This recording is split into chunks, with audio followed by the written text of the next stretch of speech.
नमस्कार दोस्तों, हमारे YouTube चैनल में आपका स्वागत है। आज हम पढ़ेंगे बौद्ध धर्म के बारे में। तो पहला टॉप इसमें हेडिंग है उत्पत्ति का कारण, कि बौद्ध धर्म की उत्पत्ति आखिर हुई क्यों, किस कारण से एक नए धर्म की ज़रूरत पड़ी। तो देखिए, वैदिक काल में शूद्रों की स्थिति और ख़राब होती गई। शूद्र को सिर्फ 3 उच्च वर्ग जो थे, ब्राह्मण, क्षत्रिय, वैश्य, उनकी सेवा के लिए ही माना जाता है और महिलाओं को वैदिक शिक्षा से वंचित रखा जाता था। शूद्रों को अछूत समझा जाता था। पुरोहित वर्गों के वर्चस्व के विरुद्ध क्षत्रियों की प्रक्रिया नए धर्मों की उत्पत्ति का एक प्रमुख कारण बनी। देखिए, महावीर जो जैन धर्म के थे और गौतम बुद्ध दोनों ही क्षत्रिय कुल से संबंधित थे एवं दोनों ही ब्राह्मणों के कुल से विवादित भाव रखते थे। वर्णों के इस पदक्रम में तीसरा क्रम वैश्य था। जो वैश्य थे, जो तीसरे क्रम में आते थे, वो भी एक नए धर्म की तलाश में थे जो उनकी स्थिति में सुधार ला सके। और नए सिद्धांतों ने वेदों के भौतिकवादी धर्म के स्थान पर मोक्ष के विचार को जीवन का मुख्य उपदेश बनाने पर जोर देना आरंभ। मोक्ष का विचार मतलब जो हमारे धर्म थे वेद के सिद्धांत से मोक्ष के सिद्धांत पे आ गया, जो नए धर्म आए। इस कारण सभी संप्रदाय धर्म परिवर्तन की तरफ बढ़ने लगे। देखिए, कुछ महत्वपूर्ण समुदाय बौद्ध, जैन, आजीवक एवं चवाय। तो बौद्ध का जीवन पढ़ेंगे। सिद्धार्थ का जन्म एक सांख्य कुल में, सिद्धार्थ का कुल जो था सांख्य में 1563 ईसा पूर्व, यह इंपॉर्टेंट है। 1500 बौद्ध का जन्म 1563 ईसा पूर्व में कपिलवस्तु, नेपाल में जो पड़ता है, कि निकट लुम्बिनी नामक स्थान पर हुआ था। तो जन्म जो है कपिलवस्तु, नेपाल के लुम्बिनी नामक स्थान में। इनके पिता का नाम शुद्धोधन था। इनके पिता का नाम शुद्धोधन था, जो सांग कुल के मुखिया थे। इनकी माता का नाम महामाया या महादेवी था, जो कौशालन वंश की राजकुमारी थी। सिद्धार्थ के जन्म के 7 दिन बाद इनकी मृत्यु हो गई। सांख्य कुल के होने का इनका नाम सांख्य मुनि पड़ा। इनकी लालन पालन इनकी उपमाता गौतमी प्रजापति ने किया, इसलिए इन्हें गौतम भी कहा जाता है। तो इनका लालन पालन किसने किया? गौतमी प्रजापति ने। एक बार नगर में विचरण करते हुए इन्होंने 4 निम्न घटनाएं देखी। एक वृद्ध व्यक्ति देखा, एक बीमार को देखा, एक शव को देखा एवं एक मुनि को देखा जो तपस्या की तरफ अग्रसर थे। 29 वर्ष की आयु में ये अपने घोड़े कंटक पर ग्रह त्याग कर दिया। घोड़े का नाम जो है कंटक। वे 6 साल जो है मगध क्षेत्र में विचरण करते रहे एवं इस दौरान उन्होंने साधना की। उन्होंने योग जो है अलारा कलमा सीखा। देखिए, 35 वर्ष की आयु में नीलंजन नदी के किनारे बोध गया में एक पीपल के पेड़ के नीचे पूर्ण ज्ञान की प्राप्ति हुई। अतः शिक्षा प्राप्त करने के पश्चात उन्हें बौद्ध कहा गया। तो कौन सी नदी? नीलंजन नदी के किनारे इन्हें पूर्ण ज्ञान प्राप्त हुआ, नीलंजन नदी के किनारे। उन्होंने अपना पहला उपदेश सारनाथ में हिरण उद्यान में, ठीक है, पहला उपदेश सारनाथ हिरण उद्यान में 5 अनुयायियों को दिया। सारनाथ जो बनारस में है, यूपी बनारस, हिरण उद्यान में 5 अनुयायियों को दिया। इसे धर्म चक्र परिवर्तन सूत्र कहा गया। ये 5 अनुयायी जो थे, असाजी, मोगलन, उपाली, सरिपुत्र तथा आनंद, ये इनके 5 पहले अनुयायी थे जिन्होंने इन्हें पहला उपदेश अपना दिया। अधिकतर उपदेश इन्होंने श्रीवस्ती में दिए थे। श्रीवस्ती। बुद्ध के जीवन की 4 घटनाएं जो थी, महाभनिष्क्रमण, निर्वाण, चक्र परिवर्तन एवं महापरिनिर्वाण, ये बुद्ध के जीवन की 4 घटनाएं थीं। इनकी मृत्यु जो है 80 वर्ष की आयु में 483 ईसा पूर्व में कुशीनगर, गोरखपुर में है, कुशीनगर में हुई थी। इनकी मृत्यु सुअर के मांस युक्त विषाक्त भोजन करने, मतलब सुअर के मांस से हुई थी। 100 दाह के बाद बौद्ध की राख को 8 कबीलों में वितरित किया गया। मतलब 8 कबीले अलग अलग थे, बौद्ध की राख को वितरित कर दिया गया। इस रात को ताबूत में बंद करके उसके ऊपर स्तूप बना दिया गया, जैसे सांची का स्तूप। मतलब 8 पार्ट में इसके राख को डिवाइड करके उनके ऊपर स्तूप बना दिया गया। बौद्ध के अंतिम शब्द थे, सभी समग्र बातों का ध्यान में रखते हुए अपने उद्धार के लिए लगन से प्रयास करें। ये उनके अंतिम उपदेश थे। बौद्ध की शिक्षाएं। दुख अर्थात संसार दुखों से भरा हुआ है। दुख समुदाय दुखों का कारण। दुख निरोध अर्थात यह दुख दूर कैसे किया जा सकता है। दुख निरोध गामिनी प्रतिपाद। दुख की समाप्ति का मार्ग क्या है। ये उनकी शिक्षाएं थी। बौद्ध के अनुसार मानव के सभी दुखों की जड़ इच्छा है एवं दुख को समाप्त करने के लिए इसका विनाश आवश्यक है।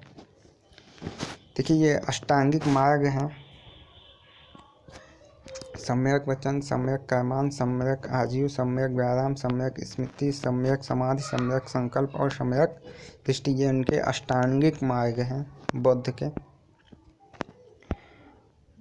बौद्ध ने पूरी प्रक्रिया का संक्षिप्तीकरण किया यथा शिला, समाधि एवं सही ज्ञान। मध्यम मार्ग की इन्होंने वकालत की थी जो चरम सीमाओं से परे है। उन्होंने वर्ण व्यवस्था एवं जाति पाबंदियों की आलोचना की। आरंभ में उन्होंने संघ तथा महिलाओं को सम्मिलित नहीं किया, परंतु बाद में अपने मुख्य अनुयायी आनंद की सलाह पर राजी हो गए। उनकी उपमाता संघ से जुड़ने वाली पहली महिला व्यक्ति बनी। बुद्ध ने मध्यम मार्ग की वकालत की। उन्होंने वर्ण व्यवस्था एवं जातिगत पाबंदियों की आलोचना की। आरंभ में उन्होंने संघ में महिलाओं को सम्मिलित नहीं किया, परंतु बाद में अपने मुख्य अनुयायी आनंद की सलाह पर राजी। मतलब पहले उन्होंने अपने संघ में महिलाओं को नहीं एंट्री दी थी, फिर आनंद उनके जो अनुयायी थे उनकी सलाह पे महिलाएं भी उनके संघ में आई।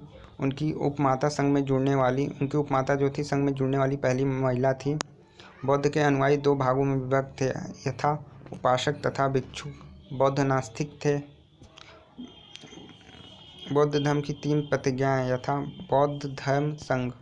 बौद्ध साहित्य इसे पाली साहित्य भी कहा जाता है। सुत्त पिटक, विनय पिटक तथा अधिधर्म पिटक बौद्ध धर्म के त्रिपिटक के रूप में जाने जाते हैं। ये इम्पोर्टेंट है। त्रिपिटक बौद्ध धर्म का प्रमुख ग्रंथ है। ये भी क्वेश्चन बनता है कि बौद्ध धर्म का प्रमुख पवित्र ग्रंथ कौन सा है, तो त्रिपिटक बौद्ध धर्म का प्रमुख पवित्र ग्रंथ है। सुत्त पिटक में बौद्ध की शिक्षा एवं उपदेश संकलित किए गए हैं। विनय पिटक में धर्म एवं भिक्षुकों से संबंधित है। अधिधर्म पिटक बौद्ध धर्म के दर्शनों से संबंधित है। दीपवंश एवं महावंश श्रीलंकाई पुस्तकों के रूप में जाने जाते हैं। अशोक ने अपने पुत्र एवं पुत्री को बौद्ध धर्म के प्रचार के लिए श्रीलंका भेजा था, जहां इन पुस्तकों का संकलन हुआ।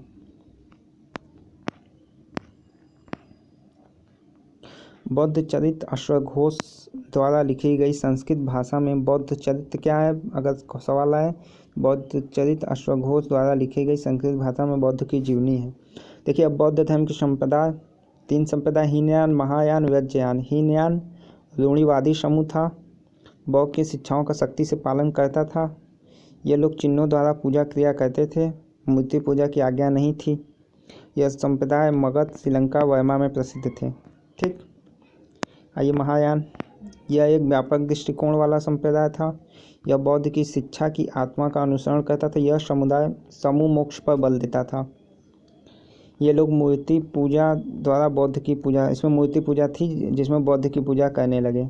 इन्होंने संस्कृत में 7 शास्त्र लिखे जिन्हें वैपुल्य सूत्र कहा जाता था। कनिष्ठ बौद्ध धर्म के महायान संप्रदाय का समर्थक था। तो कनिष्ठ महायान, कनिष्ठ किससे संबंधित है, महायान। वज्रयान देख लीजिए। यह संप्रदाय अलौकिक शक्तियों, चमत्कार, तंत्र मंत्र आदि में विश्वास करने लगा था। यह 10वीं शताब्दी पूर्व भारत में प्रचलित था। पलास नामक व्यक्ति वज्रयान समुदाय का अनुयायी था। अब बौद्ध धर्म की बौद्ध काल की वास्तुकला। स्तूप, यह एक अर्धगोलाकार संरचना थी। स्तूप अर्धगोलाकार संरचना।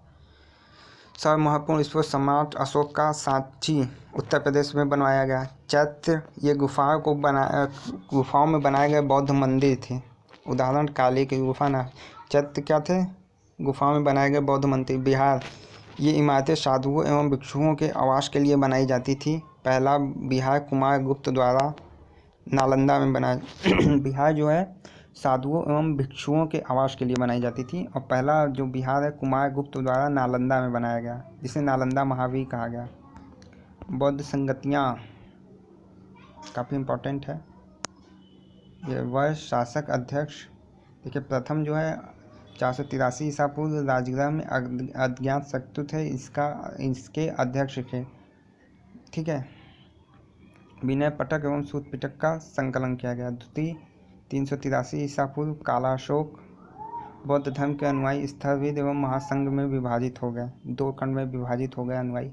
तृतीय 250 ईसा पूर्व अशोक मोंगलीपुत्र अधिधर्म पिटक का संकलन। ये देखिए क्रमांक, शासक, वर्ष, स्थान, शासक, अध्यक्ष एवं महत्व हैं इनके। चतुर्थ जो है 100 ईसा पूर्व कुंडलवन जो कश्मीर में है, कनिष्ठ इसके वो थे शासक, कनिष्क के शासन, और अध्यक्ष जो थे वासुमित्र थे। बौद्ध धर्म हीनयान एवं महायान में विभाजित। ठीक है, तो किस संगति में बौद्ध धर्म हीनयान महायान में विभाजित हुआ? चतुर्थ में। ठीक है, उसके अध्यक्ष वसुमित्र, उस जो हुआ सभा उसकी अध्यक्षता वसुमित्र ने की थी। ठीक है, तो ये बौद्ध धर्म के बारे में पूरी डिटेल है। आगे जैन धर्म के बारे में वीडियो बना देंगे। चलिए, धन्यवाद।